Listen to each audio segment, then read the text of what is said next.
How's the royal family? I pray that everyone is doing well. Well, my royal family, this is a long video. And I purposely choose not to read any articles. But I've read many articles for about the last 2 or 3 days about the horror that we seen that our royal babies went through. And this has been on my frontal lobe, been on my body and soul, the day I seen how violent and nasty these pigs did our royal babies. See, we are in the age of exposure, my royal family, and I often on this channel talk about the enemy and the enemy's supporters. And we see that the enemy supporters can be just as crass, just as nasty, bigoted, and racist. Oh yeah. See, them supporters, they get a few little bones thrown at them, and they're able to exercise the enemy's isms.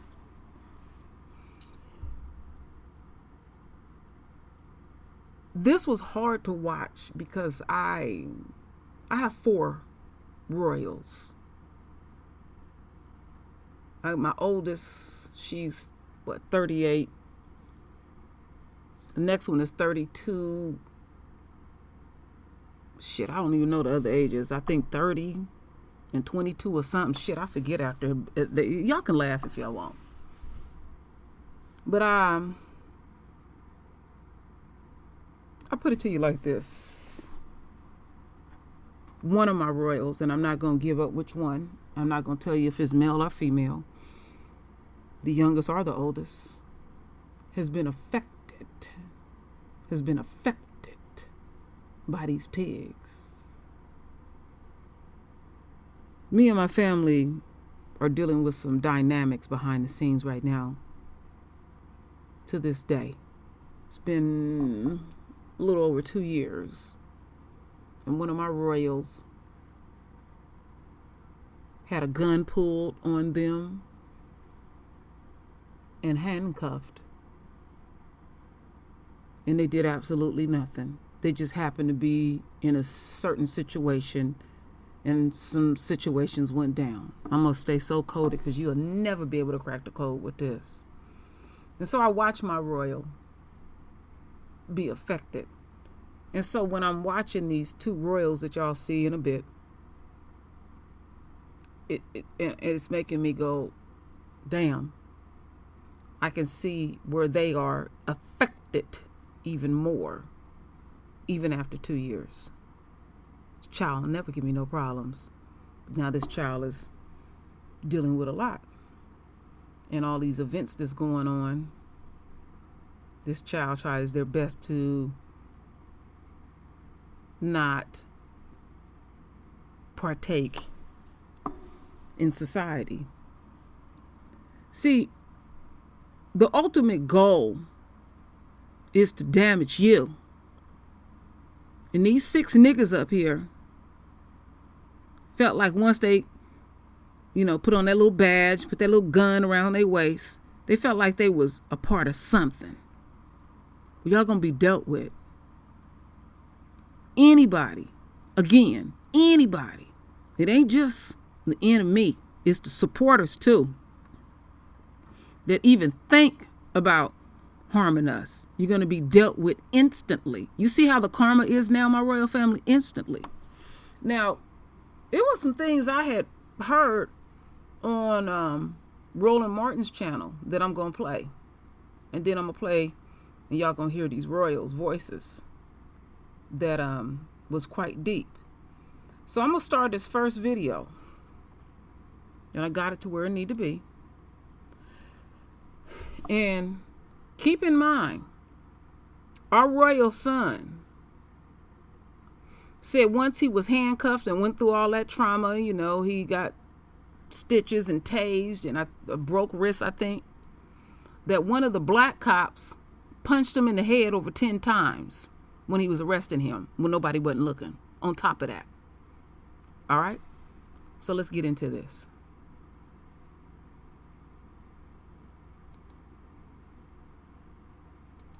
In Atlanta, where police were seen captured on video taking 2 black students out of their car for breaking curfew. That video has gone viral. Go to my iPad, please. This is the video right here. You will see in just a moment where the cops, what they did is they approached this car, snatched these 2 students out, hit them with tasers. The next day, the mayor of Atlanta announced that 2 of these cops were fired. Now, all 6 cops are going to be arrested. Fulton County DA Paul Howard announced that today his office has filed to arrest the 6 officers involved. DA Howard joins us right now on Roland Martin Unfiltered. District Attorney Howard, glad to have you back on the show. Thank you, Roland. Glad to be here. So first and foremost, this is very rare to move this quickly. What did you see to determine that these officers needed to be arrested immediately or right now? Well, Roland, as I announced today at the press conference, this is in fact the 3rd time that my office has moved to arrest an officer prior to indictment. And the reason that we were able to do it is because the information was there. We had 7 police body cams. We had a very detailed video from one of our local media stations. My staff was able to view those videos. We were able to interview the witnesses. The information was there before us. And when the information is before you, what our community is asking, why can't the prosecutors move forward? And that's what we decided to do. So what stands out here is that, again, the 6 officers involved, you're filing charges against. What I'm curious to know is you've given them till Friday to turn themselves in. Why is that? If I did something and you file charges, I'm arrested. Well, we wanted to, many of those officers, as we understand, were still participating in some of the surveillance of some of the protesters this week. Some of them had been working apparently for several days without a lot of rest. So we thought, as a common courtesy, we would give them until Friday to turn themselves in. Obviously, that's surprising to a lot of people. Folks, this is from WSB. Go to my iPad, please. These are the photos of those 6 police officers, 5 African-American, one white male. You talked about that body camera footage. Did all officers have their body cameras on? We covered the story out of Louisville yesterday, was the shooting of the barbecue owner. None of the cops had the body camera. The Breonna Taylor, none had the body camera. And so all of these officers have the body camera. So you had opportunity to see from each one of these cops' perspective what took place, correct? Absolutely. And Roland, and as you recall, the last time that you and I had a discussion on this very podcast, we talked about the lack of body cameras in a case involving a young man that was shot 59 times here in our county. And what we talked about then is starting a national movement to make sure that every officer was required to wear a body camera, and if they operated a vehicle, there should be a dash cam in that officer's car. Well, this is an example of why those body cams are necessary. You can just imagine with what happened to these 2 young people. If we did not have that body cam information, we could not have gotten these results. The body cams are hugely important, not only for our community, but for the whole country. The mayor of Atlanta, the police chief, moved very quickly, firing 2 of those officers the next day.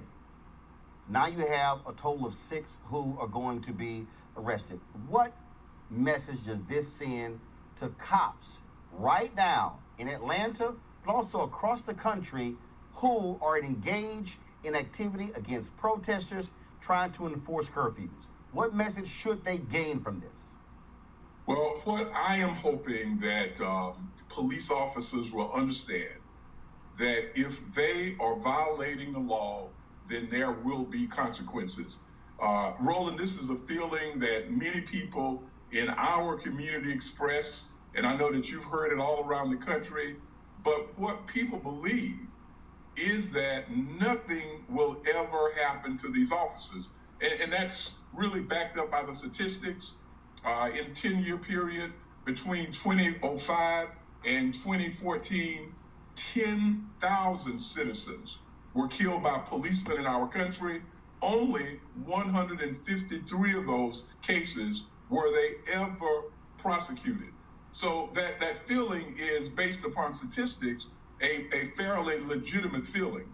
So what we want the officers to realize is that if you're going to do something that is unjust, then that there are consequences. So maybe what these officers will say, I will stick within what my department says is appropriate conduct.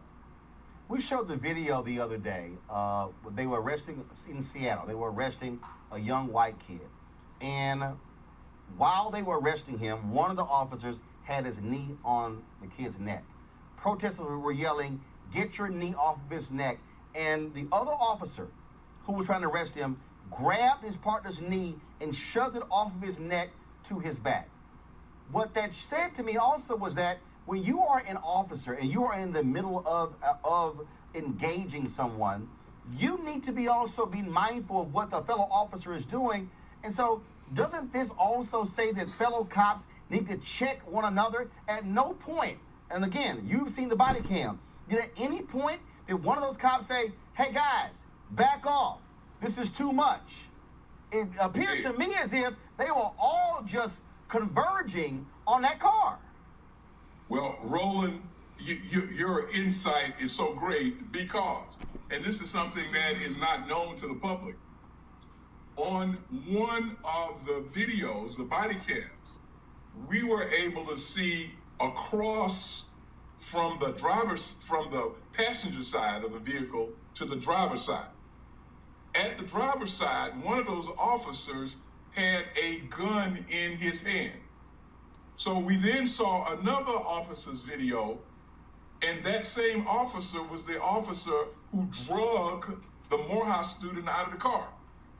Roland, as he was dragging him out of the car, one of his fellow officers said to him, "Put it down, man, put it down."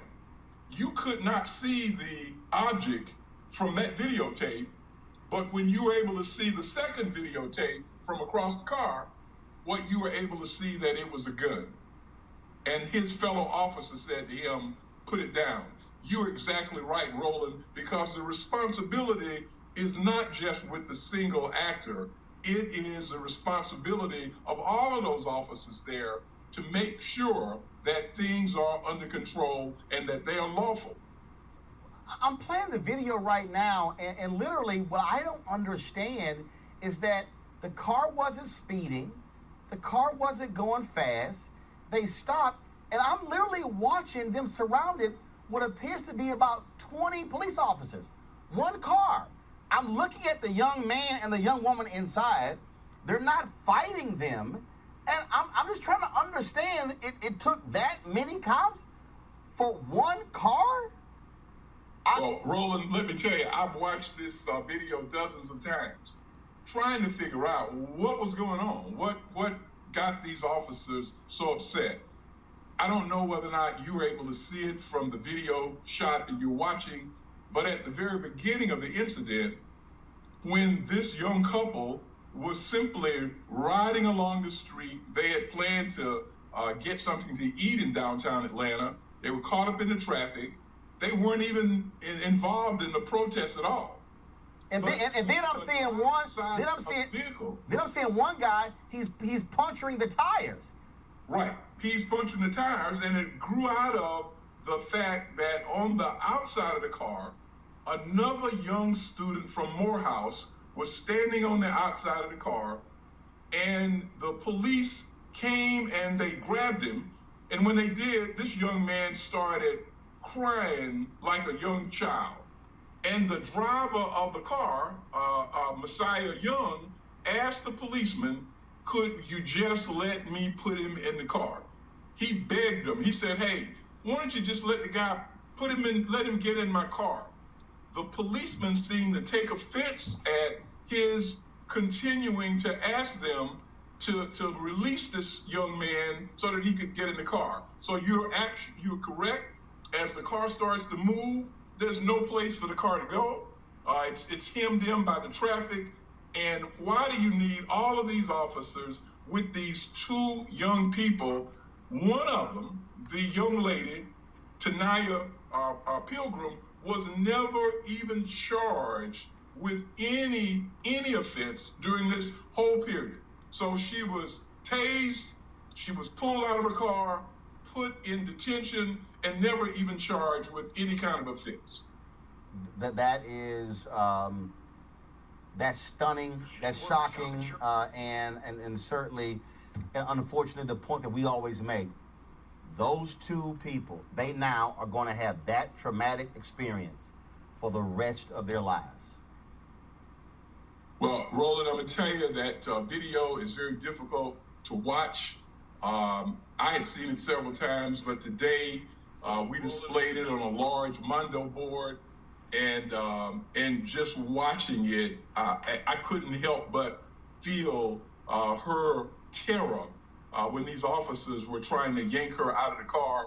It has a tremendous effect, I believe, on almost anyone who gets a chance to watch it. And you're right.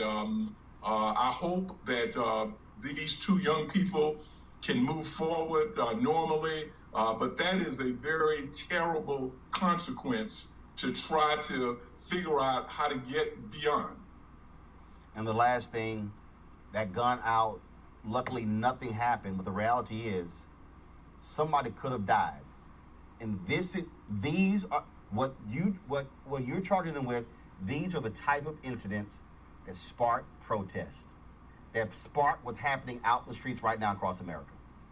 Well, Roland, one of the things I pointed out as we viewed these tapes, at the very end of the tape, when the officers were returning to their normal stations, one of the officers who was not involved asked the question. He said, what was this about? He said, what's going on? And one of the officers who was fired by the mayor, and rightly so, that officer who was charged today by our DA's office, this is what he said to that other officer. They pulled out guns on us. And you've seen the videotape, and they pulled out guns on us? That's what he said. That they, meaning the two people in the car, pulled out guns on us. And anyone who watched that tape can tell you there weren't any guns involved. And so what you're saying is absolutely right, because if something had happened to those kids, I believe that we would have heard this same refrain, that somebody pulled a gun out, and that simply did not happen in this case. And thankfully, yes, body camera video, and then that television station was shooting. If that was not the case, what always happens, what the officer's version is what becomes the official story. And people would have the impression that one of those two students pulled a gun out, and that was a flat-out lie. Well, Roland, I'm hoping, and I know you're going to be talking to our presidential candidate, Joe Biden, and I really want to hear the Democratic Party right now. I want to hear them say right now that as soon as we are in office, that we will pass a provision nationally making body cams required for all law enforcement officials, federal and state. That's what we need in this country. We have not had a significant change in the laws involving police misconduct. We haven't had a significant change since Dr. King talked about it in his I Have a Dream speech in 1963. There's been no significant change. We need a change. And as you pointed out, this incident would have been lost had it not been for the videotape. We need it nationwide. And I'm a firm believer that, like in Louisville, if a cop does not turn their body camera on, they should be fired. That should be absolute procedure, no zero tolerance. The moment you get your assignment and you walk out and that camera is not turned on, you should lose your job. Well, Roland, I'm just wondering, those incidents have happened. George Floyd has happened. I hope that the dialogue continues. We cannot allow our country to move forward without making changes in our laws and changes in our policies. We've seen it happen over and over and over again, and nothing gets done. We can't allow that to keep happening. Our children are losing faith in us. That's why they're out on the streets. They don't believe that we're going to do anything. And I'm hoping with voices like your voice, we can get this change made. Well, we're going to keep pressing it. Fulton County District Attorney Paul Howard, we appreciate you joining us. Thanks a lot. All right, Roland. Thanks a lot. Man, that's... I'm speechless by it because, again, we've been covering these stories. We've been talking about what this stuff means. And let me bring in my panel. Kelly Bethea, communication strategist. Joseph Pinion, Republican strategist and political commentator. And then in just a moment, we're going to talk to Davon Love, Director of Public Policy, Leaders of a Beautiful Struggle out of Baltimore. Joseph,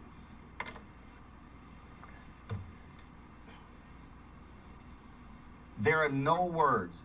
If we do not have that body cam footage and the television station was rolling, those cops were going to knowingly lie and make up a story that those students flashed guns at them.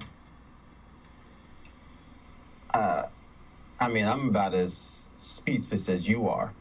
And I think the problem is that we've heard this story and experienced this far too many times in our community. And it starts always with little things. How many times do you have somebody who's had a random traffic infraction that somehow the police report doesn't match up, or somehow they've got some type of summons for some citation on the boardwalk where the police report does not match up. And so I think what happens over time is that we have so many people acting with impunity. You know, these are legal documents, right? If the officer, for whatever reason, can't make it to court, or for whatever reason is deceased or retires, you know, those police reports can be submitted as actual evidence, as testimony, right, for what actually occurred. And yet somehow, when the testimony that they have submitted fails to measure up or match up what actually occurred, there is no actual consequence. And so I think on some basic level, as horrific as that is to watch, to imagine, you know, myself as a young person in college, or imagining other people thinking of their own children out there, just driving down the street trying to get something to eat. You know, I think, you know, we have to have the ability to drill down on the actual problem that's been festering for far too long, which is a lack of accountability when the people we've entrusted to enforce the laws fail to actually live within the bounds of those laws and willfully go out of their way to mislead the public and to mislead the criminal justice system and thwarting the outcomes. Kelly, this is precisely why folks are protesting. Exactly why people are protesting. I did not hear the rationale. I might have missed it, but I didn't hear the rationale behind the cops pulling this particular car over in the first place. They've offered, no. What they said was one of the cop who pulled the gun out told another cop they pointed weapons at us. And it was a lie. Of course it was a lie. And I see that, but my thing is, there, right at the beginning of the video, you actually see a car right in front of them, like hooping and hollering and the like, and then you see a car behind them pulling up as well. So it just frustrates me how they just picked this particular car because it had black people in it, because the car in front of them did not.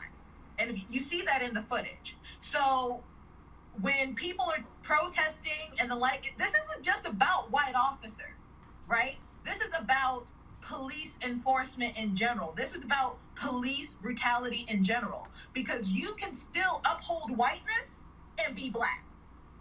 That is a very real thing. Yeah, white first of all, supremacy doesn't just live within white people. If you uphold whiteness, and you are not white, you are just as big of a problem as white people who hold up white. Well, first of all, again, to your point, that people have to understand, guys, go to my iPad. This is a cop thing. 5 of the 6 cops that they are filing charges against are black. They're black. And it's because, again, they're upholding whiteness. And you see that in their actions. And that's what's so frustrating to me. It's not just a black versus white thing anymore. It's a black victim versus white supremacy thing now. And that's what people are protesting about. That's why Black Lives Matter. Because even black people, like these cops, didn't think that Black Lives Matter. That's why people are out on the street. That's why I have to be home before the lights even cut on in DC at 7 p.m. That's why all of this is happening. People are frustrated. It really was the perfect storm for these protests. You have people with no jobs, nowhere to go. You see all of this on your social media. I promise you, at least one of, at least one person who has had, if it's not yourself, who has had an experience with police that is adverse to your entire being, to your entire life. And when I heard the district attorney saying, yeah, these tapes are difficult to watch, it's even more difficult to experience. It's more difficult to live. This is Davon Love. I want to bring you in. We just finished talking, of course. Davon, did you hear the interview with DA Paul Howard out of Atlanta? I did not. Okay, so basically we interviewed him. They announced today they're filing charges against 6 of the cops who were involved in snatching and tasing those 2 black students, one from Spelman, one from Morehouse.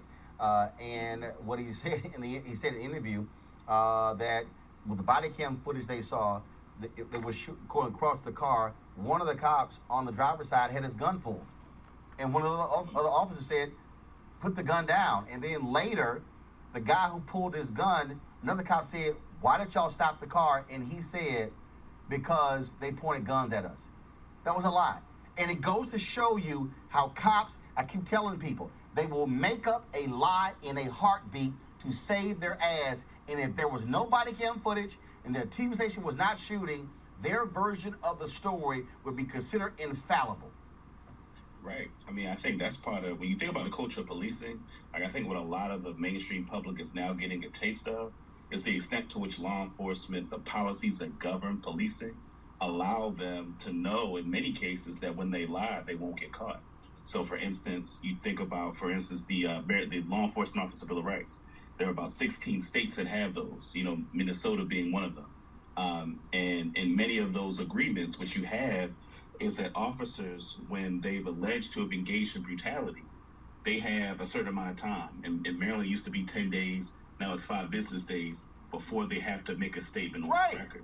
So they're used to being able to construct stories and be able to kind of backtrack to be able to cover their track. And in fact, some places, they get to look at the body cam footage. Sure do. They get exposed to all the evidence that is made against them. And so in the internal, particularly when they have internal administrative processes for making determinations of, what should happen with the officer, that, as you mentioned, in many of these agreements, many of these law enforcement Bill of Rights procedures, it allows the officer, in addition to seeing the body cam evidence, they actually get to see all the evidence put before them. And so that's a pretty unprecedented level of access to information against you, more so than the average, civilian gets. Folks, earlier, the protests continue all across the country, including here in Washington, D.C. Yesterday, Donald Trump pulled his little stunt. I'm not going to even show that crap. Well, they cleared the crowd out to allow for him to be able to walk to... All right, my royal family. I felt it was quite necessary to get that inside track because not everybody watched Roland Martin. And it was just quite necessary for us to hear that. And I did not lose sight what I seen in Homeboy's kitchen up above his shoulder. That black doll. I'm like, wow. I mean, blacker than the Ace of Spades. So, we see that, yes, there is a culture. And these demons here have no problem upholding white supremacy. And it doesn't matter who and what it is. Now, what I'm getting ready to show the royal family, I watched this morning And when I was watching these royals articulate themselves, I could clearly tell both of them are traumatized, especially our royal son. Because mind you, what he went through was horrific. Both of them, but he was the one that got the physical injuries, and he is forever changed. So these demons partaked in what I would call rites of passage for the black male, and that does not exclude the black woman, because you know, I can't front. I have a husband, I have sons, I have many males in my family, and I cringe when they leave the house. I'm not worried about what they will do. I'm worried about what will be done to them. I have said years ago, way before I had ever used my voice on social media, was that a black male need to conduct himself like he a white girl in America. He needs to watch his shoulder. He needs to clutch his balls when he gets in the elevator, because he don't know what and will happen to him. And then the ripple effects is his woman, or the women's in his family, his mother, his woman, his daughter, his niece, you know, his grandmama, his auntie. We all feel that. So we all are traumatized. I can truly say that I am affected by the system. I've had my encounters with the pigs too. You know. So sometimes when I'm seeing these things going on in real time, I'm just in utter awe, in utter amazement, because y'all seen it and I can't keep playing it. Their intent was to fuck them up by any means. So let's partake in this.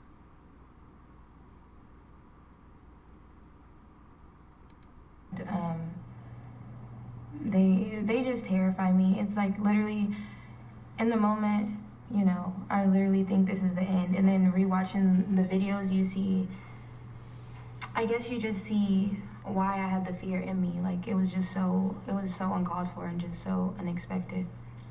I mean, I've seen it now at least half a dozen times, maybe 10 times, and I can't get past how aggressive and violent it all was. Messiah, do you understand why the police approached your car in that way and broke your car windows? The main reason why I understand is I think we were trying to document what was happening to our friend. My Morehouse brother was being brutally manhandled and attacked. And we just needed to document this moment, so if anything happened to him, you know, there would be, you know, some type of backup for him. Mm-hmm. Messiah, you got hurt during all of this. It's not a surprise, but what happened to you? I have multiple injuries all over my body. My wrist is cracked. I have 20 stitches in my forearm. I have bruises all over my ribs, and I had a taser in my back for about 8 hours. What do you mean you had a taser in your back for 8 hours? You mean that what they shot, it stayed in there? Yes. Initially, some of them were removed, but I informed them that I still had a taser in my back, and it was not taken out of me until around 2 or 3 a.m. And I got tased at around 9:30. Oh my God. And do you remember being tased? When we look at that video, it looks as though you almost sort of lose control of your limbs. It looks as though you're kind of convulsing. What was it like in that moment?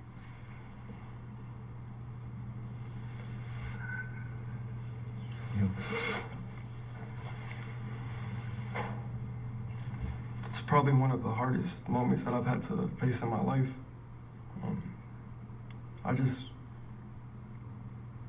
I can't even fathom what happened.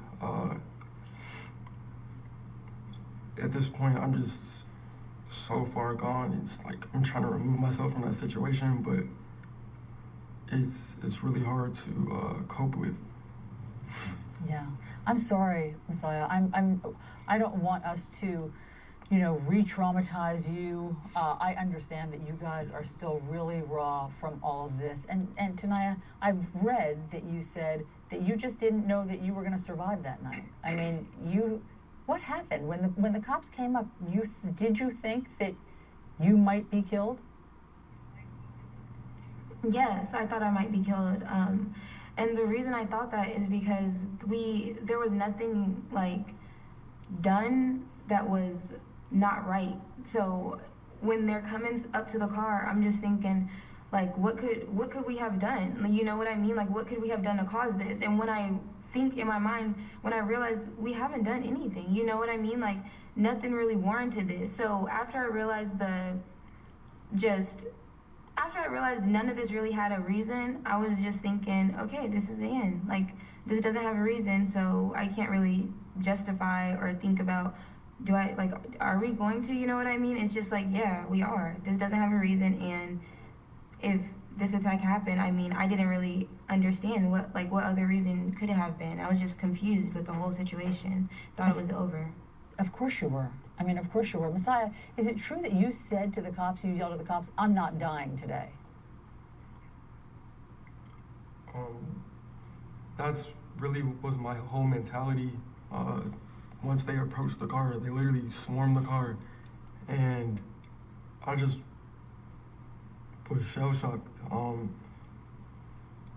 I've seen this situation so many times, like we have George Floyd, we have so many people dying, and it's just senseless. Breonna Taylor, Ahmaud Arbery, all these people are dying every day, and people are out protesting for this reason, and it's still happening at these protests. We see this literally daily, and it's just not okay. Yeah. Mr. Davis, have the authorities given you any idea, any explanation or justification for why they would think two college students who weren't even involved in the protest, who were just in a traffic jam trying to drive through it, would have a gun in the car? There is no explanation, so they couldn't give one. They, again, as we've seen in the past, attempt to assassinate the character of these young people by saying there was a gun. There was never a gun. These are two great college students from two fine universities, from great families. So the typical character assassination that they attempt to do just won't work here. That's why I think it was so important that the mayor moved swiftly, that the district attorney moved swiftly, because the message has to be clear. The culture in policing in America and in Atlanta must change, and it must change immediately, or innocent people risk literally losing their lives. And Mr. Stewart, even when they survive, I think that Messiah and Tanaya are giving us a great lesson right now in, even if you survive an incident like that, it stays with you. The trauma, the physical trauma of what they endured, the emotional trauma, the fear, that becomes embedded. And it becomes, we've heard over the past 8 days from so many of our wonderful guests, it becomes embedded in the entire collective conscience of Black folks. And, I see these kids, these are great college students. I don't know how they are supposed to get past this. Well, just look at where I am now. I'm up here in Minneapolis representing the daughter of George Floyd. That's the future of what happens to children that we represent now if we don't stop this. That's why Attorney Davis and I are fighting these so hard, so that they don't become George Floyd's. Yeah. Tanaya, what was your thought when you heard that the 6 officers have been charged with excessive force? When I got the news that they were charged, I I was very happy because this is a small step. Like, accountability is so important in all of this, and so many times we see cops able to do things, and not be held accountable for them. And I'm happy that at least this is happening now, and I hope that this continues. And it has to continue. Honestly, it has to continue, or this won't end. And Tanaya, what about what I was just talking about with Mr. Stewart? What about the lingering effects of this? How do you begin to get past this? I haven't even processed the situation and everything that happened. I haven't even sat down and took a moment to really think, oh my gosh, this just happened to me. You know what I mean? So I think the lingering effects are traumatizing. It all happened so fast. You can't mentally prepare for that. So when something so devastating happens, when there's no preparation, there's, no explanation, there's almost no way to get over it. All I can hope for is, like I said, is for people to be held accountable. Because I don't want this to continue to happen and have more victims like us who are traumatized, who can't sleep, can't eat. I don't want that for anyone else. This is disgusting. This isn't right. Messiah, what do you want from our leaders? What can happen now? Change is really all that needs to come from this. There needs to be a total reset in policing, the culture of policing, the way citizens and authority react and interact with one another. It needs to be, a sense of trust and safeness and security when dealing with law enforcement. We just need to see a total shift in the way things are done, because at this point, we're going to continue having these protests. We're going to continue losing Black lives, brown lives. Well, my royal family. Discuss now with Let me Mahmoud cut this off. Mayali, the co-owner of the Cup Foods, a store where protesters say George Floyd allegedly tried to use These, our royal son and daughter articulated theirself exceptionally well. My royal daughter is in college to become a psychologist, and our royal son, he's majoring in business. And this ain't the first time these raggedy motherfuckers done did this. When I heard it, when one was hollering, they got a gun, that's a signal for them to go in even deeper. I have seen enough of these videos. I done enough of these stories, or they'll holler, they grabbing their waistband and all these type of things. They didn't give a fuck. They had the taste of blood in their mouth, and they were gonna kill these kids. That was what their hell bent was on. And they were inflamed even more because he seen one of his frat brothers, and they was slinging him around and everything. So I am most happy that even the enemy supporters are being exposed. But on the True Royal family and True Royal, we're going to keep things realistic. They going to do everything possible to get them out of this situation. Everything that we're seeing right now on the world stage, they doing what all they can to keep us quiet because it's affecting their pocket. They've been marching, what 9 days now? So you thought you was going to open up your economy and stimulate your economy. And this is the number one issue in America. So our father used what he used two very bright, articulate royals. I hate that they have to be damaged, and they are damaged for life. Like I said, I'm dealing with that in real time as I speak. One of my royals is affected, and we're doing all we can to deal with my royal. And it's a hard thing when you have had a child who don't give you no problems, do everything that they supposed to do, and then somebody fuck with them, and then you have to watch them go through the drama. You know, they subject to pick up a substance, smoke weed, drink, whore theyself out, abuse theyself in some kind of way. We don't know how they're going to cope with it. But I'm a firm believer that they need to get counsel, but you need to get counsel with someone that looks like yourself and I can identify with the system. Because the enemy, well-being, you're the face of. So that makes it worse. And even of the face of that do things to you, you still need the face of to help you. Because these some Henri's motherfuckers. Because trust and believe, if they would have got away with it, they would have had a beer and slapped each other on the shoulder and all of that. See, now what's going to happen to them because of the exposure, it's going to affect their immediate situation. It's going to affect their household and all the other atrocious things they have done to our royals. But trust and believe, what is going on out there, like what Lisa been saying, taking the knee, is some bullshit. I said that they was going to take that knee 3 years ago. I could foresee that. And we could all foresee many things. So they doing whatever. You got police captains breaking down crying. That's bullshit. That ain't nothing but Satan. Satan to trick you.